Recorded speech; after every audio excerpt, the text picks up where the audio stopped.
80,000 രൂപ 20% പലിശ നിരക്കിൽ അർദ്ധവാർഷിക കൂട്ടുപലിശ കണക്കാക്കുന്ന ബാങ്കിൽ നിക്ഷേപിച്ചു. ഒരു വർഷം കഴിഞ്ഞാൽ എത്ര രൂപ തിരികെ ലഭിക്കും? ഇവിടെ അർദ്ധവാർഷിക കൂട്ടുപലിശ എന്ന് പറയുന്നത് കൂട്ടുപലിശ സമ്പ്രദായത്തിൽ തിരികെ ലഭിക്കുന്ന തുക കാണാനുള്ള സൂത്രവാക്യമാണ് എ സമം പി ഇൻറ്റു 1+R/100 ഇതിന് പി എന്ന് പറഞ്ഞാൽ പ്രിൻസിപ്പൽ, അതായത് നിക്ഷേപ തുക, ആർ പലിശ നിരക്ക്, എൻ വർഷങ്ങളുടെ എണ്ണം number of years, A amount അതായത് പലിശയടക്കം മുതലാണ്.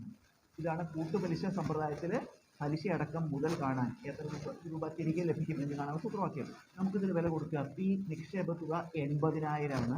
80,000 ഇൻറ്റു 1+R പലിശ നിരക്കാണ്.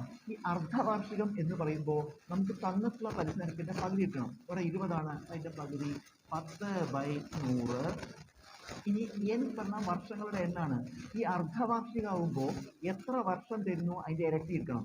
ഒരു വർഷം അപ്പോൾ 2 എന്ന് എടുക്കണം. കാരണം ഒരു വർഷത്തിൽ അർദ്ധവർഷം 2 എന്നാണ്. 6 മാസം കൂടുക ഇങ്ങനെ പറയുമ്പോൾ 2 പ്രാവശ്യം വരുന്നുണ്ട്. അതുകൊണ്ട് എന്ന് വരും 2 എന്ന് സമം 80,000 ഇൻറ്റു 1+10/100. നമ്മൾ എങ്ങനെയാണ് കൂട്ടുക? 1 × 100 കൂട്ടിയാൽ 100, ഇത് 10 കൂട്ടുക, അപ്പോൾ 110/100.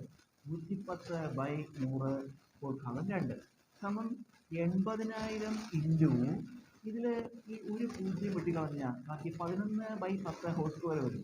അപ്പോൾ 11 സ്ക്വയർ 121/10 സ്ക്വയർ 100. നമുക്ക് ഈ 100 ഇതിൽ 2 0 വെട്ടിക്കളഞ്ഞാൽ ബാക്കി 800 × 121 ഗുണിച്ചാൽ മതി. അപ്പോൾ 8 × 1 8, 8 × 2 16, ശേഷം 1, 1 8 1 9, 968. പിന്നെ ഈ 2 0, അതായത് നമുക്ക് തിരികെ ലഭിക്കുന്ന തുക 96,800 രൂപ.